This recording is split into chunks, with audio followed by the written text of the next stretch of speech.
So, hey Pisces, my name is Chris, and this is your reading in 2026, whenever you freaking find it. Seismic shift here. You might have noticed energies are freaking all over the place. You already saw it. I'm doing 10 cards. Yeah, there's a little fear, anger, frustration, right? Guilt, fear, shame. Make sure that you don't fall into this trap of overthinking or of being played or manipulating yourself or being manipulated by other people through guilt, fear, shame, right? That's the Eight of Swords, and the Eight of Swords is targeted.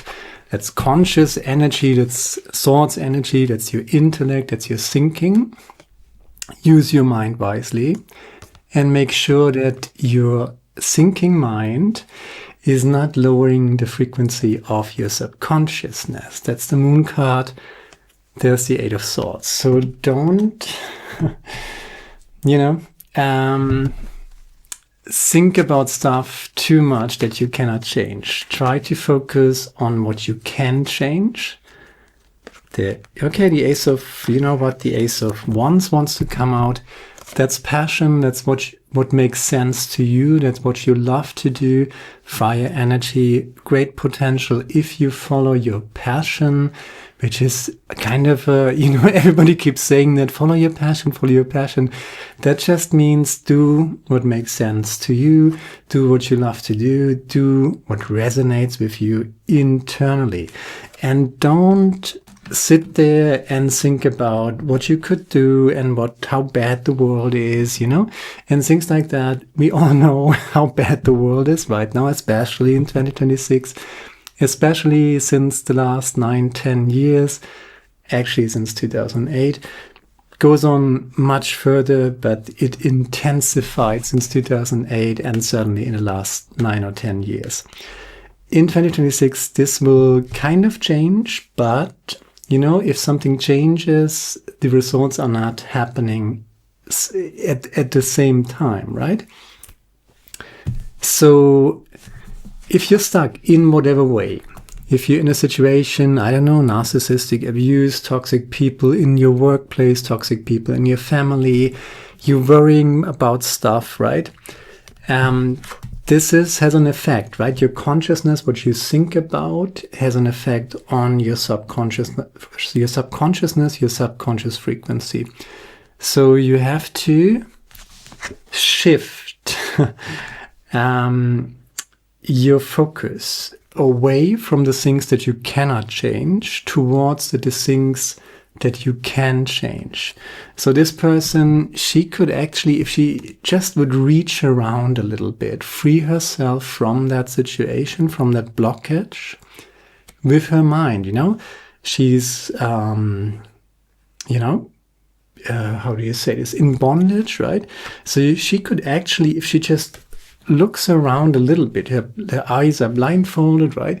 But if she just, moves a little here and moves a little there, she could feel the swords around her and unshackle herself, cut the ropes that are binding her and improve her situation, free herself from that.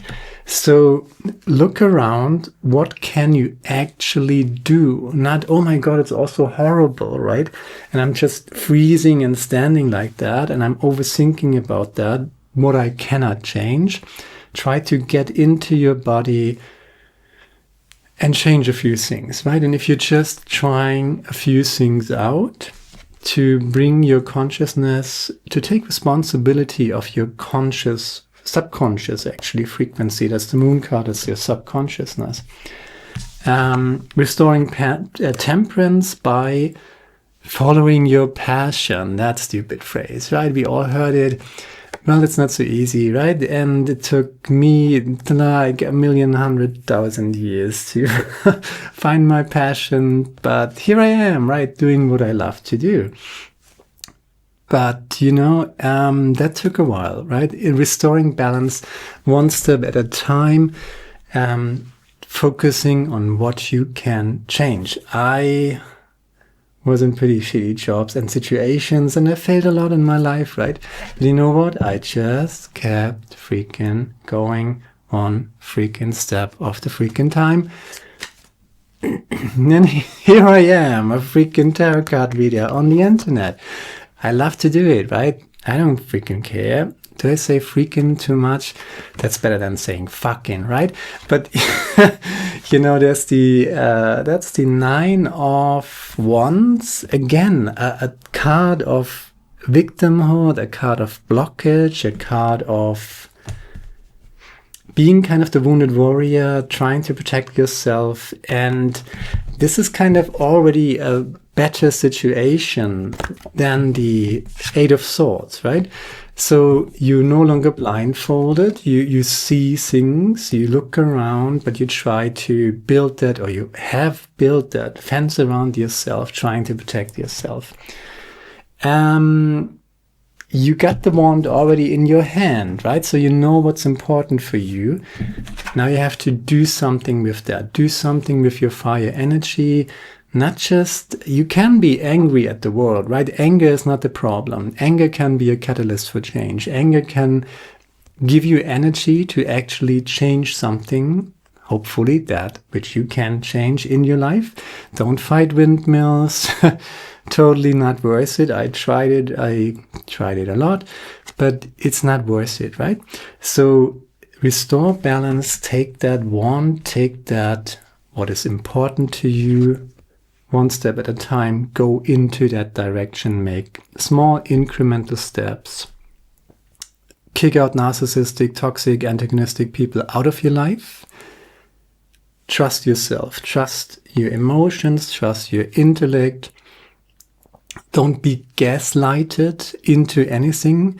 Narcissistic people are trying to tell you that whatever you feel, whatever you think about, whatever you rationalize, that is not the case, right? They try to talk you out of your own reality. And if you're in the situation where you're doubting yourself, right, that's not a good place to be. Reality is always real, right? It's not a freaking simulation. It's not a freaking simulation. Reality is actually a functioning ontology. We're going to explore this. If I ever reach 1,000 subscribers, I'm going to do courses on that, right? Because there is actually, you can explain that. It's not just woo-woo. Tarot card stuff is not just woo-woo. You can just use these symbologies, these stories, these depictions, right, as symbols for actually real concepts in your life, right? So it's not a simulation. Don't let anybody talk you out of your own reality. That is what narcissistic people do. That is what the term gaslighting is referring to. By the way, learn everything you can about narcissism and narcissistic abuse. There's the Empress. Maybe you already did that. Maybe you're already on your path, because here's the Temperance card. There's the beautiful Empress, all four freaking queens rolled into one. That's in a mastership, you coming out of your shell a little, taking responsibility for your own frequency, for your own subconscious frequency, you know, and the practice to do that, the practice to keep your consciousness balanced, and, you know, is a daily practice of meditation. Ta-da! I'm presenting this all the freaking time, and I'm advertising it all the freaking time. Breathwork and meditation, if you're in a lot of stress, if you're overthinking, if you can't sleep, if you think, oh my God, the world is so horrible, and war here and war there, and oh my God, everything is going insane, right? If you watch the news, you can get that impression, but always don't look so much about the forms. Look how it makes you feel. That doesn't mean that you should avoid reality.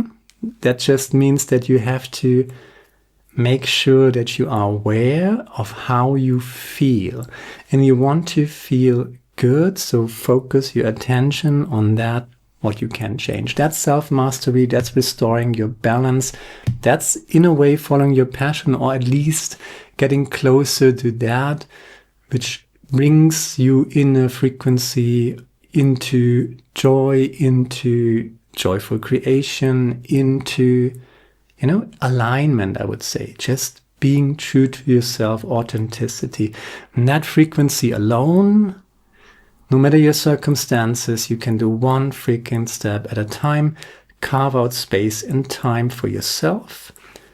And then you're moving on from that overthinking role, from that, fear, guilt, shame. That's where the narcissist wants you to be, in the victim role, fear, guilt, shame.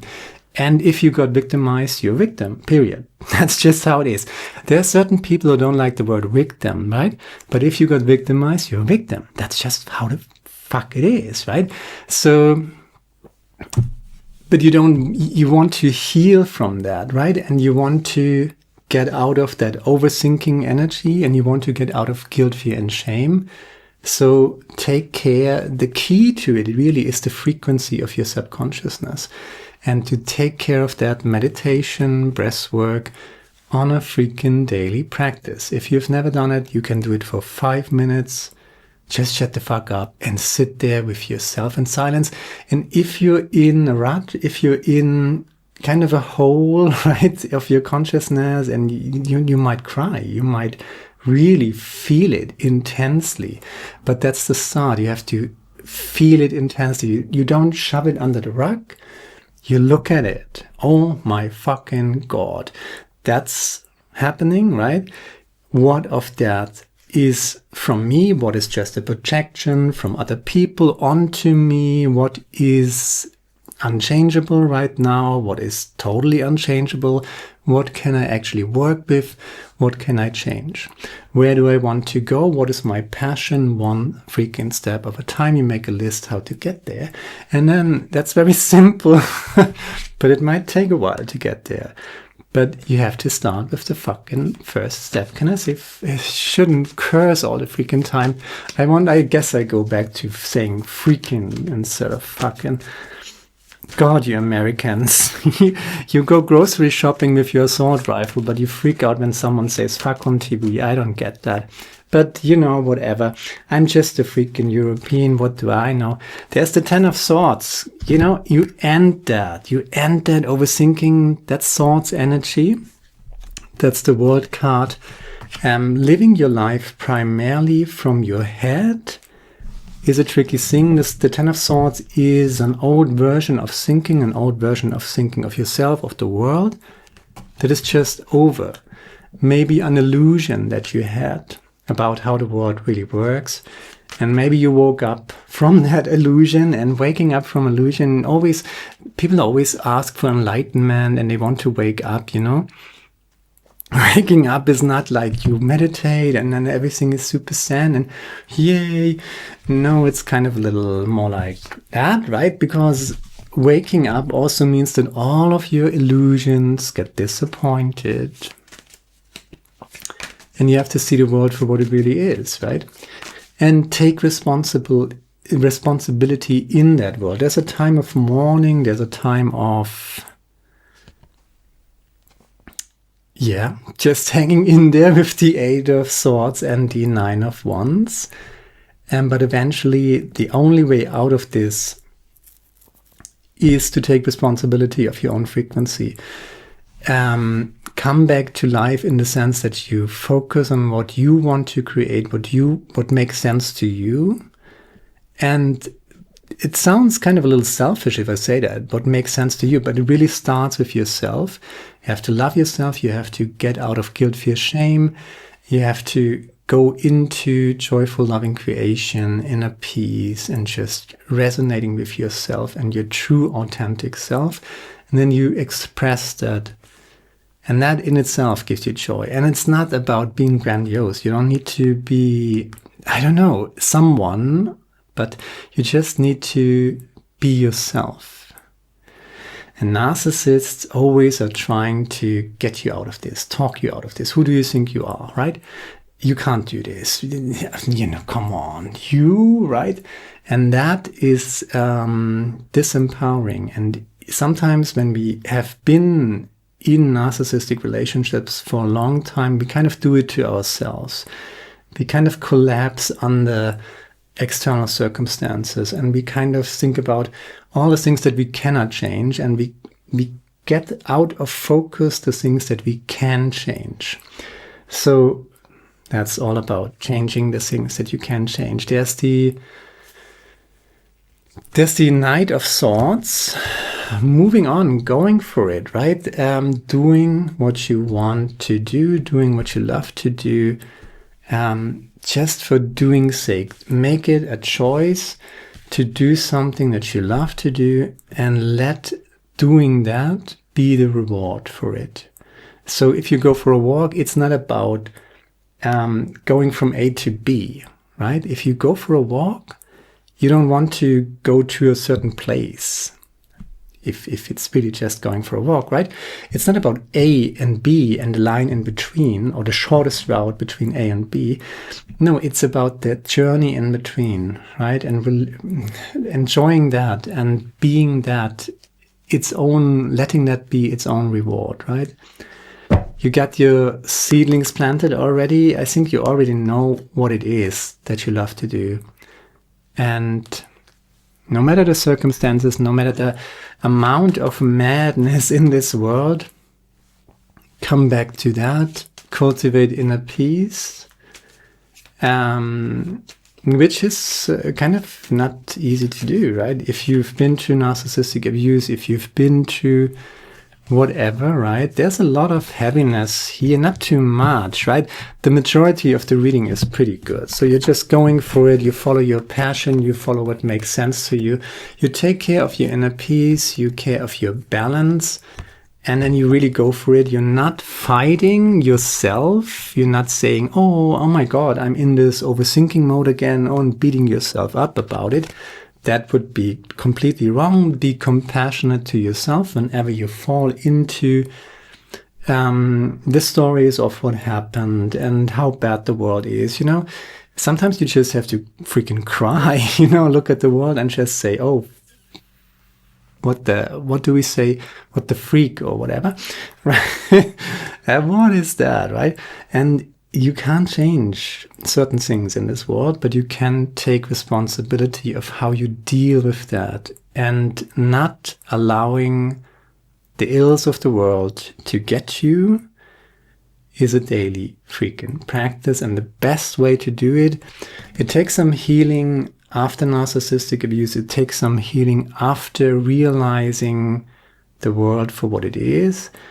To accept that, radically accept that, and radically accept the fact that you cannot change other people.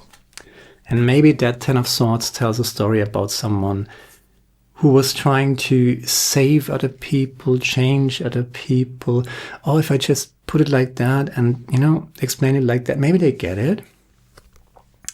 You totally can't change other people, right? So there's an old approach, overthinking primarily to the intellect, fear, guilt, shame, I would say that's here on the table. And you ending this, taking responsibility of your own frequency.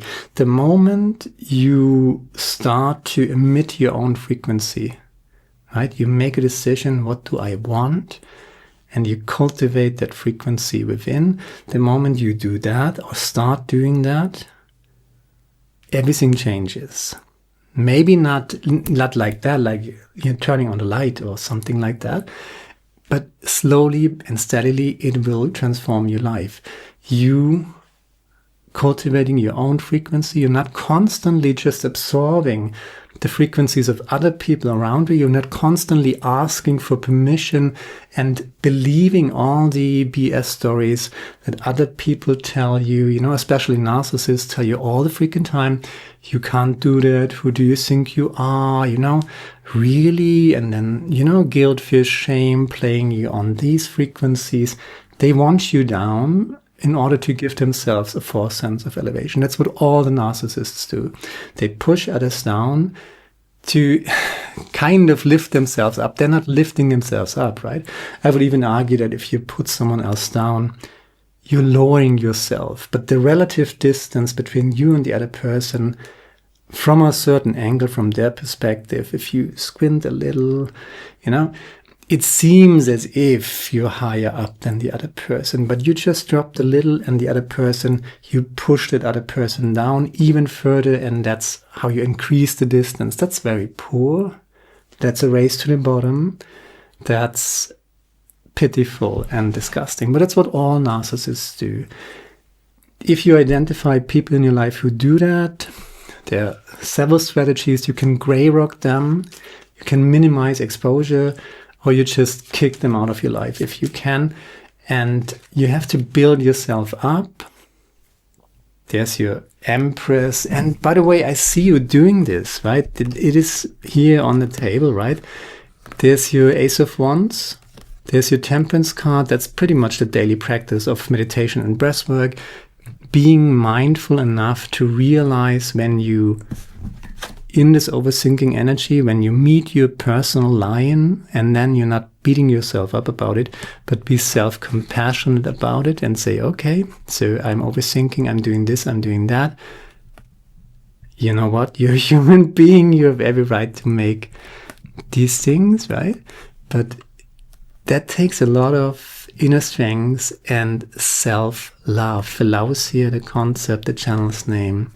Google that. That's really important, right? And then just go for it. The Ace of Wands and the Knight of Swords, there's a lot to take care of, to nurture, to build upon, to do in your life.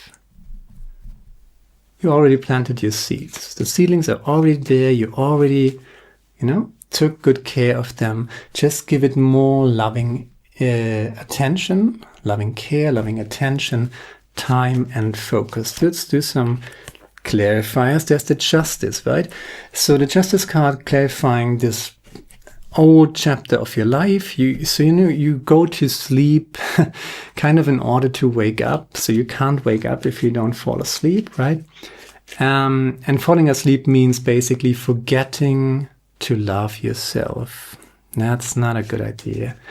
And don't be so much distracted by the outside world. The outside world, if you're looking for the outside, there are two different pathways. You can go into the outside world. That's a very legitimate pathway, but it's not my pathway, and it's not the pathway that I'm preaching on this channel, right? I recommend on this channel the pathway within. If you look outside, you're dreaming. If you look inside, you're waking up. Waking up from what? Disempowering stories of people who don't want you to blossom, right? So blossom. Take the cup. There's the Page of Cups. Let's just do two more. Page of Cups and the Knight of Cups. Hello. And the King of Cups. Trust your emotions. Trust how you feel around people. Ten of Pentacles as the clarifier. Bottom of the deck. Bottom of the big deck is the Seven of Pentacles. And clarified, bottom of the deck, by the Ten of Pentacles. Meaning that all of your little seedlings are going to blossom if you just make them a priority in your life. That which makes sense to you. Whether other people get it, whether other people like it, it's now none of your business, right? Let them criticize you. You do your thing.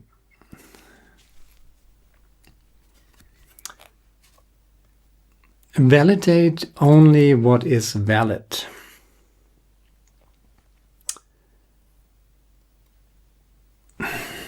That's kind of a little bigger arc to explain.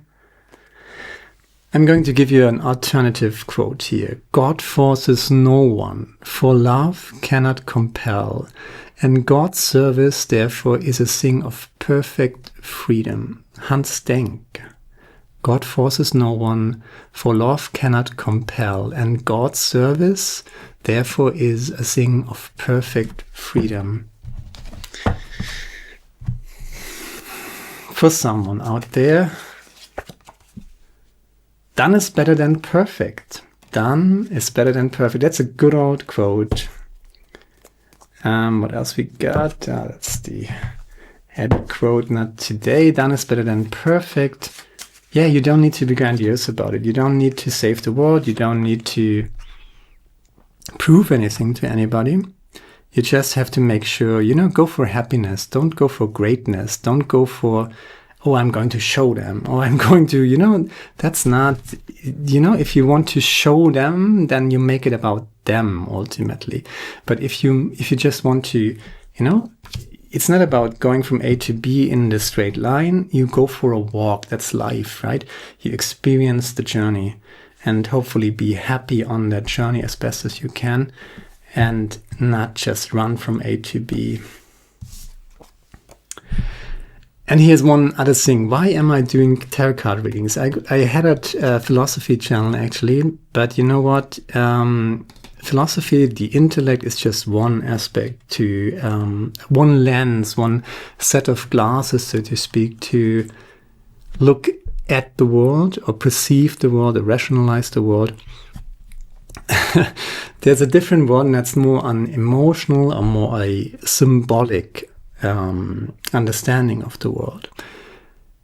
So here's one quote, and I think it's really, really true and important. Magic is real. There are a lot of people on the more philosophy side who might not agree with that at all. But magic is real. It is not yet fully understood functionality. So if something works and we don't understand it, right? It still works. And we don't understand it, so we think, oh, maybe it's magic, right? If I push here and something there happens, oh my God, here and there, that's totally disconnected, right? But maybe it's somehow disconnected and we just don't see it, we don't understand it yet. But that doesn't mean that you cannot work with these functionalities, right? So tarot card readings, for me, it's a symbolic, is that the word? Symbolic, representation of certain archetypes, overthinking energies, the wounded warrior, 10 of Swords, that ending of an old idea, of an old worldview. These are kind of archetypes of human consciousness.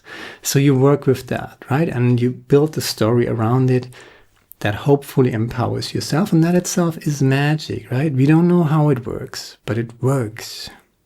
Focus your attention on that, what you want to create. And you will get something out of that. In tarot woo-woo context, people call that manifestation.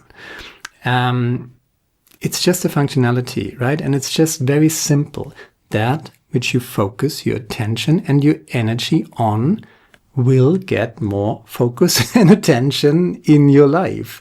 And if you broaden that aspect, that outlook in your life, that perspective, basically, if you widen that perspective, if you give it more focus and time and space in your life, that will grow, that will amplify through the sheer time and energy that you give it.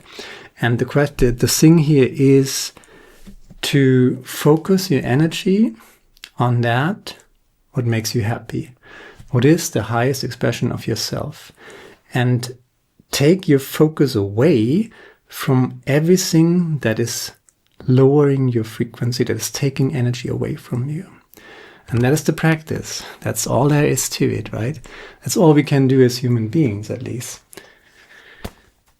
Meditation, breath work, that's the daily practice. And with the Empress here, the Page of Cups, the Knight of Cups, you're taking that, you offer from yourself to restore balance and fertility. Look at that. This is pretty much what I talked about. Fertility is number 14, Blue Angel Oracle deck. Fruitful harvest. You have entered a fertile period through which you will be giving birth to something beautiful. This card signifies a physical or spiritual birth or both. Whatever you now focus on, you create and give birth to. You have tended and nourished the field. You have tended and nourished the field, right? You have tended and nourished the field. The earth is fertile and you will reap a great harvest from what is Song. That's the Ten of Pentacles, right? Clarifying the Seven of Swords. Your little seedlings, they're going to blossom and be fruitful and stuff like that, right? This is a time of prosperity and creativity, a time to thank Mother Earth for her many blessings. It is a time to reflect on life cycles and the inherent wisdom of death and rebirth, right? A time to honor the ancestors, thank the past, and embrace a golden future. It is time to honor your sacred earth. Come back to yourself, right?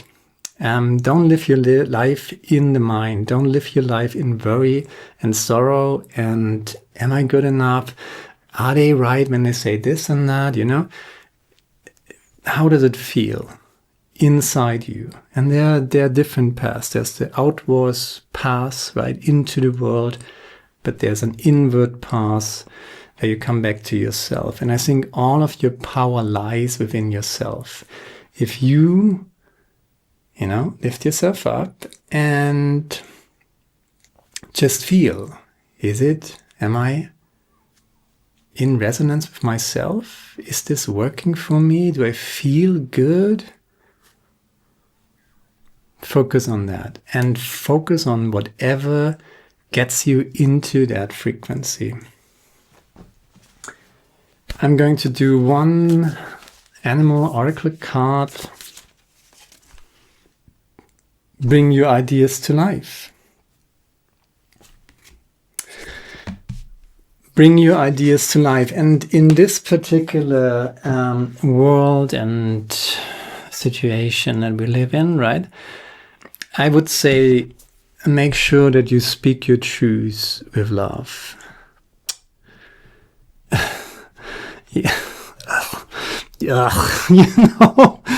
When we talk about narcissistic abuse, it's not always easy to do that. It's not always easy to speak your truth with love if you talk about narcissistic abuse.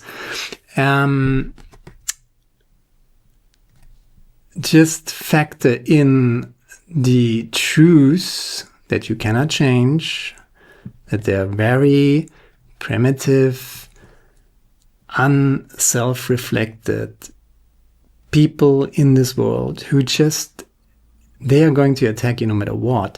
But if you give them a target, if you give them something to hang themselves on and to focus on and to bitch about, you're not helping yourself and your point that you want to make. So whenever you can, speak truth with love, but by all means, bring your ideas to life and speak your truth, even if your voice is shaking. Do it whenever you can. Sometimes that's not possible, right? But whenever you can, in a non-confrontational way, because there are people out there who thrive in confrontation. They want you to be angry and fight them because they live for the drama, they live for the fight, and that gives them energy. Just the sheer attention, just the drama of itself gives them energy. So don't provide them with that, but by all means, speak your truth wherever possible with love, which is sometimes not possible, but I should change this quote. It's actually Leo Tolstoy who said that in order for the truth to be heard, it must be spoken with love. When the truth is really hard and, narcissistic abuse and stuff like that, it's an achievement to speak your truth without hate. That's good enough. So that's all I got. Share, like, subscribe, leave a comment, let me know what you think about it. There's the yearly reading that you can check out. I'm going to link that here somewhere. And there's the summer reading. And if you want a full picture, check out the sun, moon, and rising sign. That's all I got now. But bye, my friend. See you next time. Ciao.